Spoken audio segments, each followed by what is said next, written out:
Hello folks, and welcome to Tippcast with myself, Shane Stapleton. No Shane Brophy this week, so I'm joined by Gary Toohey, who of course we're all hearing regularly on Clubber and beyond.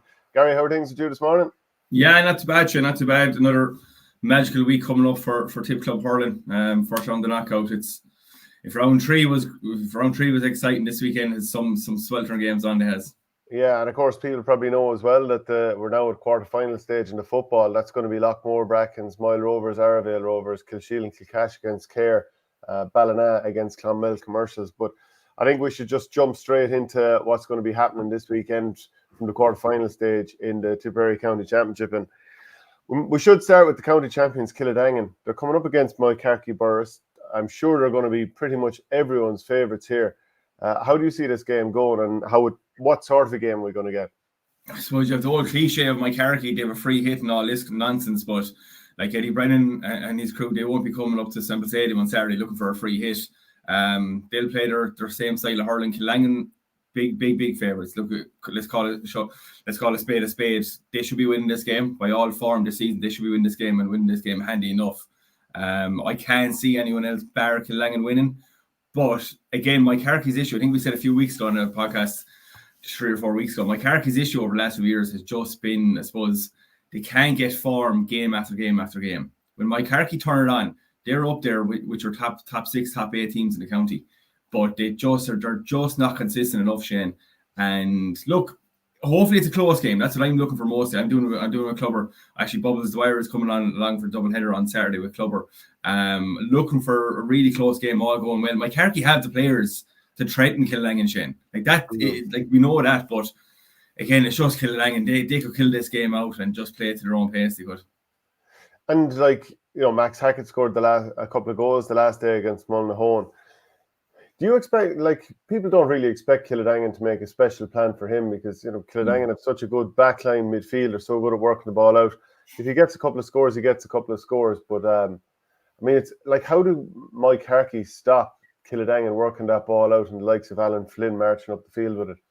I think it's the other way around. Kildangan 100% will not be putting anyone specifically on Max or Keane Hayes or anyone else. I think you stop Alan Flynn, you stop that supply ball going from midfield into the half-hour line. Their middle third is their most dangerous area. Alan has scored 9 points in play in his last 2 games.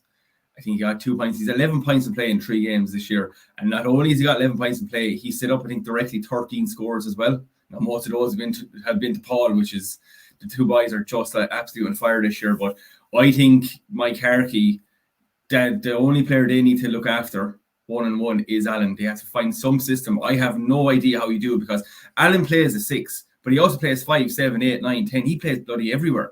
Like when he goes forward, Willie Connor steps into the 6, and then it's usually Decky McGrath that steps into the 5 for Willie then as well. So it's just a mind game how you stop Alan. Look, it's easier said than done, but I can't see it being done either.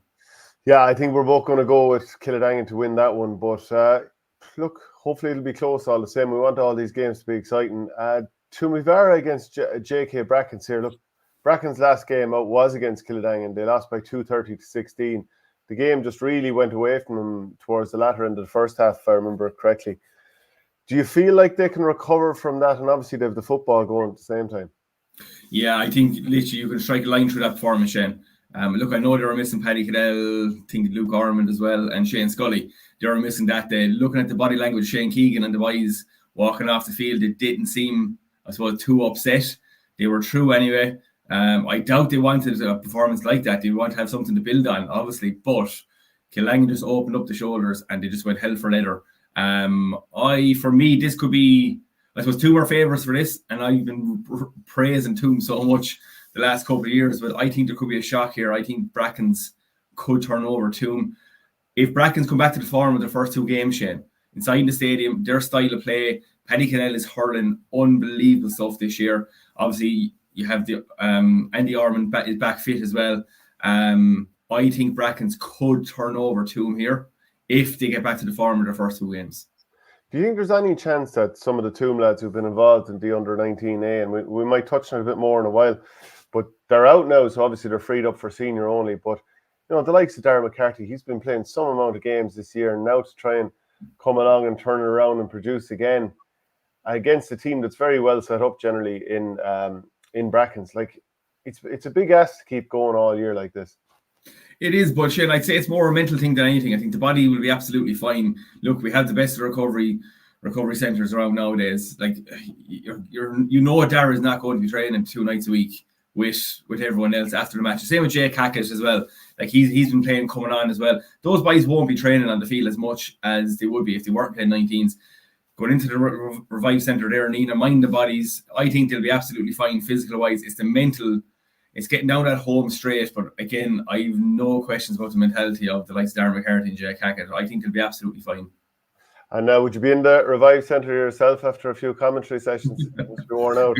I tell you, I went back playing soccer there a couple of weeks ago, and the body was so broken up. I went into Mr. Price at 8 o'clock the next morning to get an ice bath. I've been in ever since I have. So when Lockmore meet Killerwan this weekend, you're looking at Lockmore. Arguably, like Shane Brophy, he's very sweet on him. But they're arguably one of the form teams this year. But Killerwan, even though they may have lost a couple of players there recently, they know how to win a county title, and that counts for something. Oh, geez, it does, yeah. And again, like last year, I think you can strike a line through last year as well. You don't go from county champions to relegation in the space of 6 to 8 months just overnight because you're a bad team. Killerwan were swamped with injuries and lads abroad last year. So you can strike a line through last year. They've come back to nearly full health this year. Made a couple of changes with players, and they were still missing Dara Peters at the start of the year. Sean McAdams was there for the first 2 games. He's gone now again. But look, I can't see anyone bar Lockmore winning this game.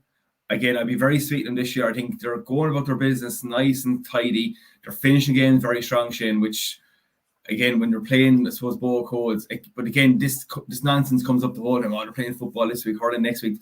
They must be bet. They're not. They do this exact same training every week for the last 10, 15 years. Their bodies are absolutely fine. Again, it's a mentality thing. When you're losing, that's when you're tired. When you're winning, you don't remember playing 70 minutes the week before. Killerwan, look, they could. I wouldn't be surprised if they caused a shock, Shane. That's in Killerwan.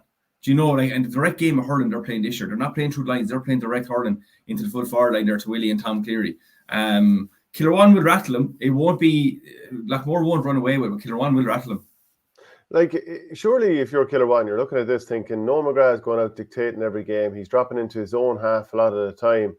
He's quarterbacking, and our team's tight enough on him. Do you have to just say, we're going to push up on Noel McGrath? Fair enough, if he beats that man, fair enough. But at the very least, we're not going to allow him to go out around and swan around the place picking us off. Yeah, look, I think the bigger picture with Noel, I think he should be tips number 6 next year. That might be for another debate and another podcast. Just like Alan with Killangan, Killerwan have to have someone on Noel. But again, that's easier said than done. Noel doesn't go off in these big mad sprints like Alan does. Noel just drifts around. You barely hear him, you barely see him, and he picks up these pockets of spaces. And again, like you said, he's a quarterback for this team. But Killerwan have to find a way. They might have to sacrifice a body just to follow Noel around, because you stop the supply ball coming in with Noel, you'll still have quality ball coming elsewhere, but not as good as the ball with Noel. And again, Shane, he's just dictating games like without. Like, it's fascinating to see the style of Alan Flynn and Noel McGrath. Similar roles they kind of play. But Alan is a bombing forward. He's a really physical number 6 and quarterback, where Noel is just floating around the place, just pinging passes left, right, and centre, just dictating the play. Killerwan have to have some sort of plan if they want to get into a county semi-final. Yeah, for sure. Do you think in terms of, like, John Maher not being there this year, at any stage is that going to catch up with him, because he has been such an important cog? I don't think so. No, I don't think so. And again, that's no disrespect to John. I just think they have a panel there, and Eamon Kelly, whatever he's done, look, any club he's gone to, he's usually improved them 10% to what's already been there. Like, we had Eamon in the Mines years ago, and he completely changed our mentality, and we went on to win the county intermediate and the Munster intermediate final on the back of what he did with us. And look, everywhere he's gone, he's had success. No, I don't think so, Shane. I think they're just so solid. They have 18, 19 players that they can go to the war chest with. They haven't struggled without him this year.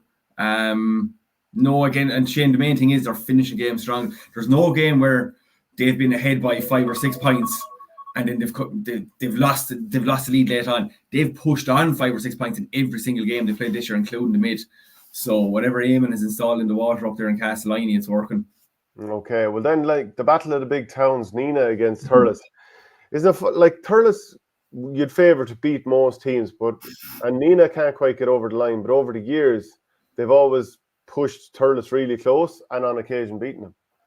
Yeah, come here. I'm actually very surprised TG Carter didn't pick this for their live game. For me, this is the game of the weekend. Granted, Thurles are 3 out of 3, Nina are 1 out of 3, no form really coming in, but Nina and Thurles over the last decade have been the games and the championships. You look at the Bursley game last year, Nina, Barry Heffern was playing, but Barry was basically limping around the place. He was just back from injury. Nina didn't have a full strength team against the Stars and Bursley last year. Thurles just pulled away in the last couple of moments. It was a cracking game. I wouldn't be surprised if Nina win this, Shane. Bless you there. As Thurles, again, they've won 3 out of 3. They were in probably the weakest group in the county. No disrespect to anyone else. They probably had a handy run through. I don't think that will make any difference to them. But Nina, again, they're just so frustrating, Shane. Like on paper, some forms they put in, they're absolute world beaters. They could win a Club Ireland, some of the forms they put in, but they're just so inconsistent again. And it's, I suppose, if it's frustrating for me from being a neutral, I wonder what it's like to be a Nina supporter. Yeah, I remember watching that game between Nina and Thurles and Bursley last year. It felt like Jake Morris was playing inside a lot, and Thurles were able to drop Ronan Maher back in front of the full back line. I think it was a Paul Maher. He's the left-hander. Yeah. He was very, very good that day as well. And too often Nina put 50-50 hanging balls in for Jake. And sure, like, what chance do you have in those circumstances? So what do you think they can do to get Jake into the game more? Is it bring him further out the field, or what sort of balance do Nina have to strike to do damage here? Well, Nina against Laura, when they scored 7 goals, they went for a 3-man full forward line. Jake, Philip Hickey, and Ben West inside in the full forward line. They just went route one a lot of the time as well. So they could go a 3-man full forward line, and are Thurles going to sacrifice 4 bodies back there on the 3 boys with loads of space outside, and then you have the likes of Conor Hennessy, Tommy Heffern, Mikey Heffern picking up space and shooting for long distance outside. So I wouldn't back against Nina going for a 3-man full forward line. Push them inside. You've loads of space and outside for the boys to shoot from distance. But then you're going to have Jake roaming around as well anyway, Shane. Look, you have to give him a free role. If he wants to go inside full forward for 10 minutes, or he wants to come back outside to midfield for 10 minutes, let him do what he wants to do. He's good enough to pick off scores from anywhere. And I think if you stay in the one position, you're just too easy mark, because, as you said last year, Ronan is going to do that again this year. He's just going to sit in front of the full back line, and the ball going in, you have to be so bloody accurate, especially with Ronan, because not only is Ronan such a good ball striker, he's such a big man as well, and he takes up a lot of space. Look, if Jake is inside, you're going to have Paul Maher on him again, and Ronan is going to be sitting. Jake will be outside in the half-forward line a lot more this weekend, I'd say. Okay. And do you feel like, even though Nina come into it not with the greatest of form and relying on results elsewhere to get through the last day, do you feel like they could produce that sort of big performance? You're going to need it to beat Thurles. Oh, geez, 100%. They could win this game by 5 or 6 points, Shane. No problem whatsoever. They could also lose this game by 10, 15 points if the Nina that showed up in this year's championship shows up on Sunday. I don't think it'd be a shock to anyone within the county if Nina win. But again, Thurles, they're just tipping along nicely this year, Shane. There's not really much been said about them, which is great. From inside, when you're in a camp, you know yourself. But there's no one talking about it. It's absolutely great. No pressure whatsoever. They're expected to win, granted. But I would be going for a Thurles win. I think they'll win by a couple of points. But again, I'm hoping it's an absolute classic like it has been for the last few years. Yeah. Okay, we'll move into relegation then. And it's Bursley against Laura in Nina on Saturday at 2:30, and at 4:15 then Tipperary against Rossgrey. So 4 teams from the north. Somebody's eventually going to go down. But we'll start off with Burrs against Laura. I think everyone at this stage knows that Burrs have struggled big time in the second halves, and in all the second halves they've been against the wind. But look, obviously that doesn't poke the ball over the bar. So the second halves haven't been good. Laura have been a bit up and down. Obviously, like you mentioned, that result against Nina was not good, but what they did against Holy Cross Ballycahill and scoring those goals, that has to be a serious injection of confidence, hasn't it? Oh, geez, yeah, 100%. Like the weather on Sunday as well, Shane, it's meant to be downpour for most of the day as well. So that leaving things up, look, no disrespect to Laura, Burrs are a better hurling team. They've better stickmen, but the weather will play a factor again on Sunday. And again, Laura they can take a hell of a lot of heart from that Holy Cross game. Granted, yeah, the wind was there to use it better, but they hurled way better than Holy Cross on a nice, dry, windy day up in Tipperary. look, your heart is telling you that, look, Burris should win this game, but I'm sorry to say, Shane, but I think Laura could cause a shock here with all the elements on Sunday. This Laura team, they just know how to win over the last 2-3 years. And in Burris, again, as you said, is that going to be playing in the back of their minds? They could be 10 points up at half time. This game is dead and buried, or they're going to say, Jesus Christ, we've seen so many games go from underneath our arms as well. So I could see a shock here. Joe, I expected this sort of outrage if Brophy was on the show, but with him being away, and I wonder, is he tactically away as well, looking for me? Well, I'm just going to text him here now. He can send money on Revolut there. Super. But at least on Burris' side, they're like, well, look, we were in control of games against Toom, Killerwan, and Drum, and obviously they were only a couple of minutes away from being in a quarter-final. So surely in terms of like quality, they know, look, we can get on top of Laura here, but the trick now is to keep the boot on the throat. But that's it, Shane. But that's easier said than done. In relegation, you know yourself, it takes on a whole new world of its own. So again, Bursley should be winning this game and win this game very comfortably. Again, no disrespect to Laura. They've been up there, one of the top senior teams for the last decade. They should be winning this game. But again, have they got it to put the foot in the throat, as you said, for a full 60 minutes? If they do, they'll win this game and win it comfortably. But again, I don't know. I just feel that Laura have another big game in them. Now, I'm not going to say they're going to win the game, but I wouldn't be surprised if they did win the game, because of the 4 teams down there, I think they'd be. Of Roscrea and Tipperary, I don't think they could beat Bursley. I think Laura could beat Bursley. I'm trying to put it that way. Okay, well, we'll move on to Tipperary against Roscrea. And Tipperary have been hit by a lot of injuries this year. Like if Sean Ryan catches fire, well, they'll need him to catch fire. Roscrea, they were fairly good when they scored 4 goals against Moycarkey the first day, beaten well enough by Mullinahone, and then, Thurles had their number big time. What do you think either of these teams needs to do to get across the line here? Well, if it's going to come down to an absolute dogfight down the home straight, Tipperary will win. Tipperary are a bit like Laura again. They had that doggedness in them, but Tipperary, I think, as a whole, have better hurlers than Roscrea, and they're more direct as well. Look, they're shipping a hell of a lot of scores, Shane, but they're scoring a lot as well. Like, look, Shaw, we talk about Sean till the cows come home. Like, I think he's still got 3-12 or 3-13 from play in 3 games, and if they were nearly hockeyed in all 3 games, like he's still on fire this year. Colin Murray's been absolutely deadly this year. Ada was back the last day, so he should be fully fit as well. Gar is probably on his last legs, but he's been performing so well this year for a man who's hauling miles in the clock. He's been performing so well. I can't see Tipperary not winning this game. I just think Roscrea are just downfalling so much this year. Whatever's going on over there, I don't know. I heard you hear these rumours and try not to listen to the nonsense, but I think Tipperary will have too much for him. And again, if it comes down to a dogfight, Tipperary will have more in it. Yeah, okay. Well, look, get your comments in and let us know who you think will win the quarterfinals and the relegation clashes. We'll be going down to Premier Intermediate and Intermediate shortly. But might just quickly segue over to the Under-19A County Championship. And I know you're going to be doing the other semi-final, is it tomorrow?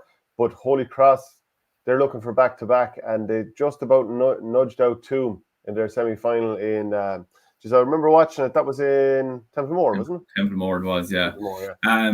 Yeah, Shane, the 19A grade is absolutely class. Like last year, some of the games last year were just unbelievable. Like we had the North final a couple of weeks ago after extra time, and sorry not to bring it up again, but that was one of the games of the year for the whole country. It was just unbelievable. And again, the other night, like you take the mid-final, I know we're going off here, but the mid-final between Thurles and Holy Cross, the standard of hurling, Shane, it was insane. Brilliant. Like, it's great to see the likes of young Ewan Murray. I think he's under 17 again next year. He is going to be an absolute superstar. He's just insane. Keith Loughnane had a great game for Stars as well. But on the other day, look, Holy Cross, geez, man, doing back-to-back 19A title would be so much achievement for any club.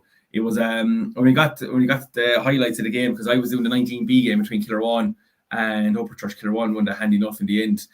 Look, listen, the Holy Cross is so impressive, Shane. Like, they 4 or 5 senior hurlers, and that makes some difference at that age group. And Colin Craddock was absolutely excellent again. Robbie Ryan inside the corner, I think he only picked up a couple of points. He probably had a quite day by his own standards, but anyone else who had played like him probably would have got man the match. They're just so solid, and Holy Cross really have to capitalise on this now in the next 4 or 5 years, and I can't see how they won't be, because not only are they doing it this year and last year 19, they've done it the previous 4 years with this team under 17 then as well. So there's some crop coming up there, Shane. Yeah, Robbie Ryan, Pierce, is it Brady or Bridie? I'd be going for Brady, but yeah, well, 2 goals for him anyway. Sean Ryan 1, 2, Yeah. Seanie McGrath 3, Tony Maher the same. A few other lads at a point apiece. The other side, then Darren McCarthy, he scored 8, 2 of those from play. Austin Duff 3, Patrick Hackett 3, Jake Hackett 2, and Jack Hogan, Cody Quirk, and Cathal Friend got 1 apiece. Like, I know we touched on it last week with Brophy, but there's a lot of good young talent obviously coming in Holy Cross, but Toomey Vara, they have quality coming and quality forwards too. Oh, geez, some summer from Shane. Like, I think the 13 team won the North final. I think the 17s got to the final as well. No, 15s got to the North A final. The 19s won the A final. They just lost out by a point or two, probably to the best 19 team that we've seen in a long, long time. They have some talent coming through. Austin Duff, obviously, there with the Nina CBS Dara, doesn't need any introduction.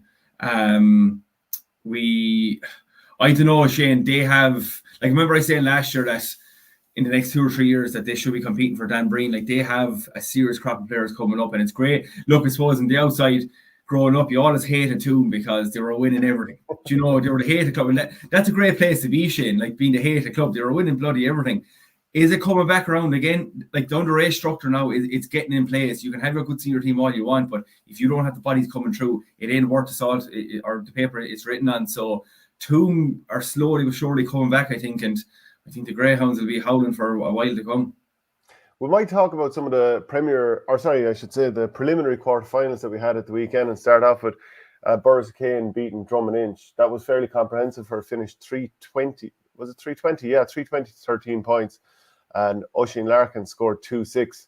So he was very much the foreign player for Borris. Yeah, geez. Look, I expected Borris to win the game. Look, it's their first team, Drum second team. Drum have flattered to see again this year intermediate. But Borris were fair impressive, Shane. That's 2 big performances they put up now.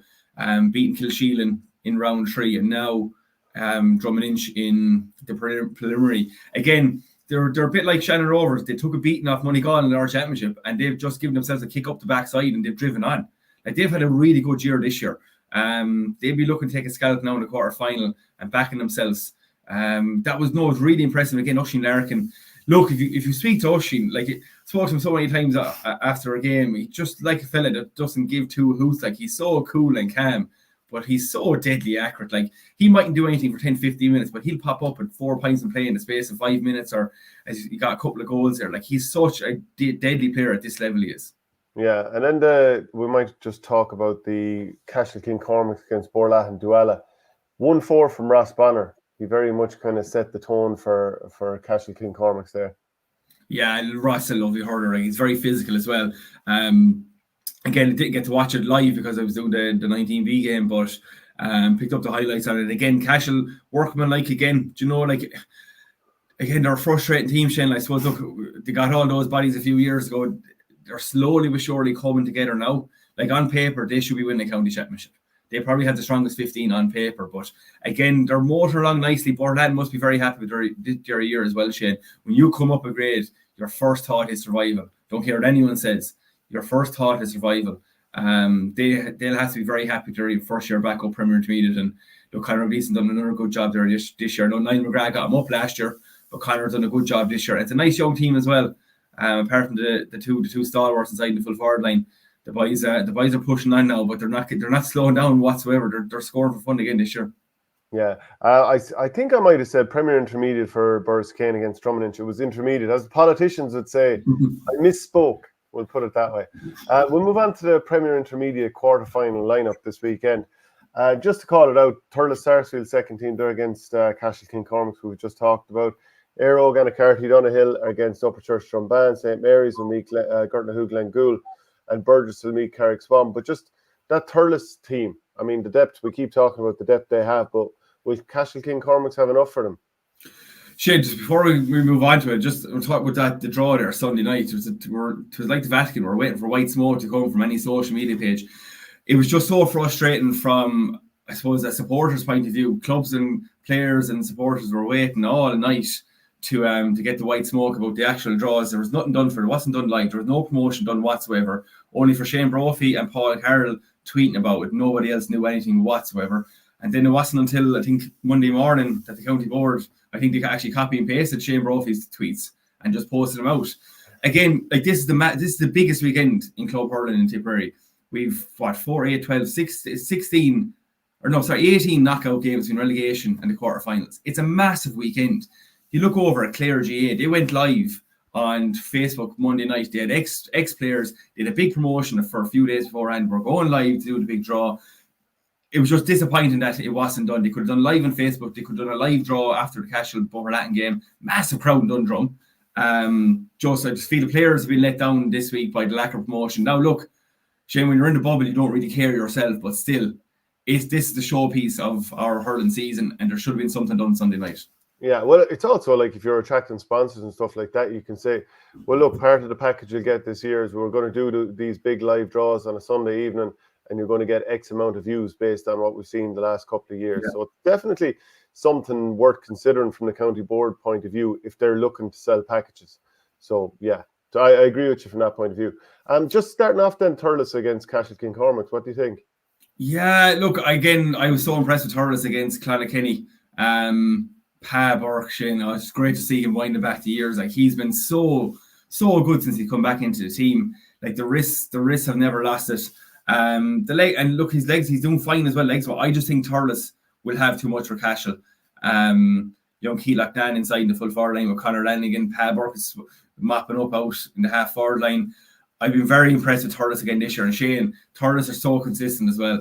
Every team that's bet Thurles in the last 3 years have gone on to win the county. So again, if Cashel win, there you go. Are they going to win the county this year? But I can't see Cashel beating Thurles. I think Thurles are too compact. They're just so they've got their dynamic perfect around the field.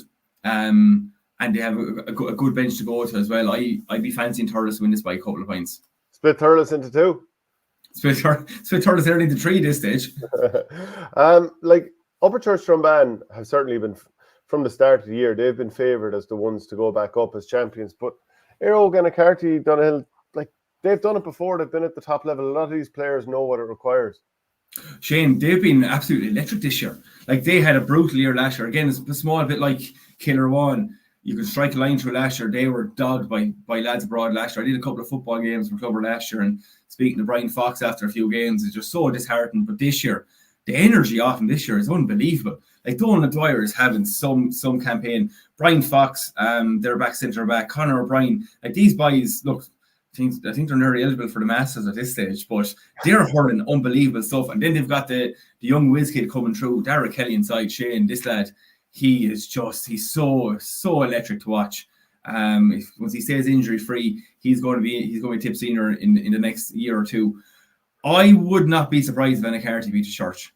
The Church they've won their 2 or 3 games. That's what they won the mid as well. They were so impressive in the league final against Drumlinch. I won't forget that. That was over in Templemore. They made Drum look very average that day. But they haven't kicked on from the league. I don't think in performance-wise. I suppose you can't ask much more than to win games. But I think a team coming down with so much expectation, they haven't really, I suppose, set the world alight performance-wise. Now, look, you don't have to. You just have to win your games. But I nearly sit on the fence going for a draw here, but I would not be surprised if Gannacarty take the scalp with the Church here. And like St. Mary's meet Gurtnahoe Glencoul. And Mary's, because Seamus Kennedy was out for the season, and maybe it was known early, so give him a chance to plan for it. But, you know, they're doing very well to be here at this stage. Not because they have a lack of talent, but when you just take such a crucial cog out of a team, it can have a ripple effect. Oh, that Cork man, Jamie Wall. Jamie's come in and just brought the Cork water down to Clonmel. He's done some job, Shane. Like, they were one of my 4 to be in the relegation this year, with Seamus out. And they have a couple of other injuries as well. They have had some campaign, and like, look, I've spoken to Jamie a good few times down through the years, and Jamie has done it all there underage with Cork, and he was a fine hurler himself, and obviously he's coached how many Fitzgibbon Cup winners now at this stage. Like, he's brought probably them to another level down there below this year. I'd be back in Mary's here. Again, they've the consistency this year of winning all their 3 games, performing really well. They're really tight at the back. Gurtnahoe probably, again, just can't find that consistency. But again, it's going to be a helter-skelter game, but I'd be going from areas there just by a couple of points as well. Yeah, Burgess, Carrick, Swan as well. You wouldn't be surprised if that went down to the last couple of minutes. Oh, geez, I'd be shot now because I'd be friendly enough with a few Burgess people, but Johnny Mulqueen is suspended. Their main man, he's suspended for this game. He got a red card in round 3, I think, and that was his second red card because he got a red card in the County League. Johnny is missing. I think Keith Nealon might be out injured as well. You're taking your quarterback and your wing back, your best player outside of Steve Murray away from this team, Shane. I can't see Burgess turn this over. And again, it's not, you can pin it up in the wall or whatever you want, lads, but I just think missing those 2 boys, it's way too much. And the Swans, look, we bet the Swans in round 3. Granted, Gavin O'Halloran was missing and 1 or 2 others. They rested a few bodies. I just think the Swans will have too much and 5 or 6 points for the Swans. Jeez, I should have asked Paul Carolan to defend Burgess after that. We'll move on to the relegation, obviously. Yeah, that could end up being very tight at the same time. The relegation, the Premier Intermediate, Sean Tracy's against Silvermines. Looking forward to seeing how you frame that one. And Newport against Tippecast Toohey. Yeah, look, and I suppose on form, look, the Mines should win, Shane. They should. Like, beating the Swans. Like, again, I'm not making excuses for the lads this year, but it's probably the youngest Mines team that's been out there for the last 20, 30 years. Definitely since I started hurling anyway, it hasn't been that young of a team. Jason dropped into the pocket the last day against the Swans and completely controlled the game. I'm not surprised. Conor McKelvey then went up centre forward, scored 4 or 5 points in play. I think that is going to be the changing of the lads. I think if Jason plays centre back against Tracy's, he'll pick off 2 or 3 points and play himself. He'll score 5 or 6 points from long distance and just give the young lads their own freedom to do their own thing up front. Again, when you're playing with a team with Jason, I suppose when you win the ball, you're probably always looking around for him. Where is Jason? Let's try to get this ball to Jason. Subconsciously, it's in your head. Send him back into the 6. Let him ping the ball. Let him dictate the game, the pace of the Game. I think the Mines will have too much for Tracy's. Again, Tracy's are just so short numbers and bodies. Again, they're such a dogged team, Shane. Again, it's not going to be handy. The lads will definitely feel this now at the weekend. I think the Mines by 4 or 5, but again, Tracy's, I still don't think they'll go down. I think in the other game, Newport, they've been just so struggling again this year for consistency, and I think it'll be Newport and Tracy's in a relegation final, and I think the Tracy's will again survive just with true experience and doggedness. And just back to Jason Ford moving back down the field, do you think it's just like refreshing in the sense of he probably every single game he's played in the forwards in Silvermines over the years, number 1 back who has no interest in hurling is just on him, swinging out of him for a full hour, and maybe changes as good as the rest. Yeah, but sure, Shane, we saw, look, he has played for the Mines at centre back the odd time down through the years, but not consistently. But sure, he did it for LIT for how many years, or for UL for how many years? And he won a Fitzgibbon playing centre back. Like, that's not too long ago. And again, I think either Jason or Noel should be the 6 next year for Tip. I think we need to go down the route of what other counties are doing and playing that dynamic 6, that quarterback role. But Jason and Noel are our 2 best ball strikers. There's no doubt about that. I think it's just a breath of fresh air having him back there again, playing a different role, and he's getting probably to hit more ball as well, more freedom. And as a neutral, wouldn't you love to see that as well? Like, but no, look, listen, Jason he's just so good. He's a generational talent, and we're very lucky the Mines to have him down for the last decade and more. But I think 6 is his role going forward, hopefully going well. Okay, we'll move on to the intermediate quarterfinals this weekend, and we'll start with Donegal against Portrue. Donegal have been scoring for fun. I mean, obviously Joe Fogarty and Sean Kennelly are the star turns in the forward line, but they basically have scores coming from all directions, and a lot of them are goals too. Oh, listen, they're Rolls Royce at this level, Shane. It's ridiculous. They've really kicked on from last year. I suppose, like that hurt of the Borlatin game last year. Jared Dwyer scoring that goal from 100 yards, and Deja Vu, he actually scored a goal from 100 yards this weekend as well. But no, listen, again, the only team that'll stop Donegal is Donegal themselves, and that's no disrespect to Portrue. Donegal are just at a different level to everyone in the intermediate chain. They should be beating Portrue comfortably enough at the weekend. And look, we were saying there about Joe and Sean. They have so much talent around the place. Like Adam Hogan and Edon there in the middle of the park. The 2 boys are just absolute terriers. They're sitting right there in the centre. They don't really go bombing forward the whole time. If Adam goes forward, Edon is sitting back in the pocket, minding the half back line. Adam is scoring for fun this year as well. You Brendan there, centre back. Look, he'd probably make most senior teams. He's such a good hurler. But then again, you have Bob Kenny, you have Mark Fanning. Paddy Fogarty gets no mention any week from anyone. He is absolutely deadly. He's good enough to be a senior corner forward for any club in the county. He's absolutely brilliant. Sean Fogarty, another big man. But this year, they're bench this year. They're 5 or 6 lads fighting it out for starting spots. Again, look, I'm going on a tangent there now, but they should be winning this game handy enough on the weekend on their way to a county championship. And like, if Port are thinking that they can have a burst here, where do you think, like, obviously Robert Byrne would be their county man, star player, but like, where can they hurt Moneygall, do you think? Well, down the centre. Look, Robert's going to be playing centre back. I don't think Portrush will, I suppose, sacrifice Gooch to take on Sean or Joe. In a team, when you're playing a team with a couple of county men, you can sacrifice one lad to go on the one county lad. When you all have 2 absolute Rolls Royces, you can't sacrifice 2 lambs for that. So Gooch will sit in the pocket. He'll do his bit. I think AJ Willis will probably sit around the half forward line as well, and maybe John Sheedy inside. You have a really strong centre down there now, and you just know Darren Gleeson is just going to launch those puck outs, and Porto are going to be physical. That's one thing they'll bring. And just back to North final, that's not going to happen. Moneygall won't win by 20 points like they did in the North final. This is going to be a closer game. Porto will bring, I suppose, their physicality. They might bring it a small bit dirty within the rules and everything, but like bring it dirty, bring it down to maybe a slower game, because they have to stop Moneygall playing this fast, direct hurling. They'll have to slow it down. And look, there's no better team out there in the intermediate at the moment, Porto maybe, than stopping them. But look, Moneygall should win by 5 or 6 points, but it'll be hard fought as well. Yeah, for sure. And then move on. Shannon Rovers against Cappawhite. Jeez, Shane, I don't know how to call that one at all. Like the Rovers again, after I'll go back to Moneygall, geez, they gave them an awful hockey. Was it 40 points or something? They've just driven on. Like I had them down as my 2 for relegation. Whatever they've done down there, they've just had an unbelievable group stage. Cappawhite again, Conor Martin, they'll have to rely on him a hell of a lot. If Rovers can stop Conor Martin, they'll win this game. It's simple as that. They have, I suppose, the 3 wins on their back. They've absolutely nothing to lose now, Shay. They've nothing to lose whatsoever. I don't like using the word free hit, but they can go out there and just enjoy their hurling like they have in the last couple of games. Again, Cappawhite just flattened their seas this year. They've loads of young talent coming through, but they haven't kicked on. In the West, they took an awful hockey and off goal in the West final. I'd be going for the Rovers here if they can manage Conor Martin.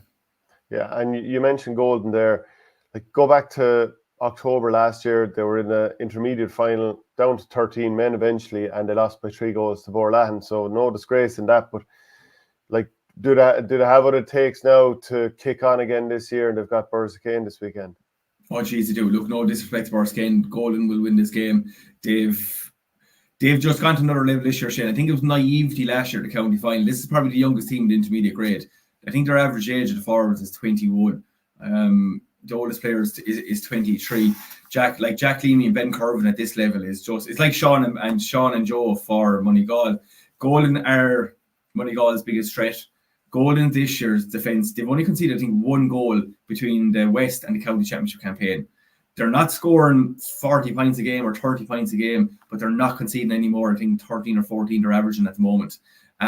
Golden are the dark horse this year. I'm very impressed. I've seen them live twice. They have pace all over. Paddy Heffernan back there, centre back, Shane. He is just some experienced head to have their back centre back. He's a big physical presence as well.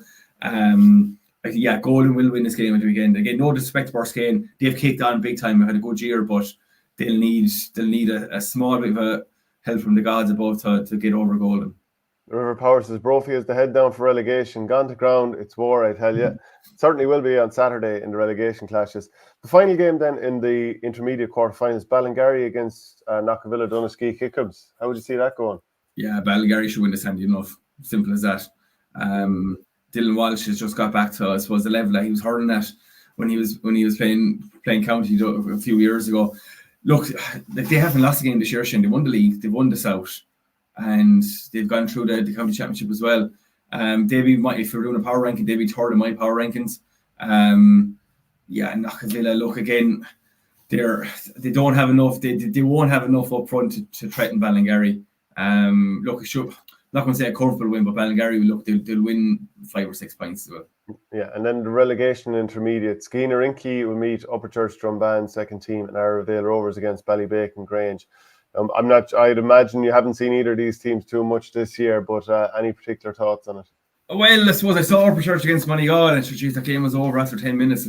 Look, Upperchurch's second team, I would love to see them take the scalp of Skeenerinky, and it's no disrespect to Skeenerinky, but when they conceded that game against Ballingarry this weekend, not forget, their full-back, I can't think of his name off the top of my head, he was meant to serve a one-match suspension in round 3 of the championship. That was carried forward now to the quarter-final. If Ballingarry loses at the weekend by a point or two, like their full-back, I can't think of his name, but he's absolutely so important to their team. Look, I'd love to see Upperchurch beat Skeenerinky, and it's nothing personal, but just for those kind of reasons alone, I can't see it happening. Skeenerinky nearly beat Kilsheelan in round 1 in the county championship. I actually did that game. Skeenerinky, look, they should have too much for them. They won the senior football last weekend on a bit of a wave. They should have too much for the church. And I'll just finally mention the quarterfinals in the football once more and see if you have any thoughts on that. Lockmore will meet Brackens. That's a fairly tasty fixture. Moyle Rovers against Arravale Rovers, so battle of the Rovers there. Kilsheelan and Kilcash will meet Care, and Ballina against Clonmel Commercials. What's jumping off the page for you? Well, obviously, sure, Jays Lockmore Brackens. That's the game of the round, sure, isn't it? Lockmore again, they're just I don't know, they're just so impressive. Brackens will bring their running style, like they always do. So it all depends who comes out with injuries this weekend, Shane. Look, I can't back against Lockmore in that one. Lockmore probably should be winning that game, but again, injuries this weekend, you don't know. A grain of rice will tip the scale. So I go for Lockmore just off the back of everyone's fit. Moyle Rovers, like that win against Clonmel, everyone was talking about Moyle Rovers start of the year being a dark horse for the county championship, and I was like, not a hope in hell. Clonmel or Lockmore will just steam through again this year, but Moyle Rovers have just kicked on from the under 21B county final last year. They beat Golden in the final. They've been so impressive this year, and again, it would be great to see Moyle Rovers back win a senior football championship. Like when I was growing up, like Declan Brown was my hero growing up because he was a dual star. But the football, like Moyle Rovers winning county championships, it'd be great to see them back winning a senior championship again. Okay, well, look, that's it from the show this week. There was a huge amount of games. Whether you watched it live or after, feel free to throw in some comments, and we'll be back again next week, I assume, with Shane Brophy. Hopefully, he'll be a bit down in the mouth after what happens this weekend. Gary, thanks very much, and we'll chat to you again soon. So, have a good week. Take care.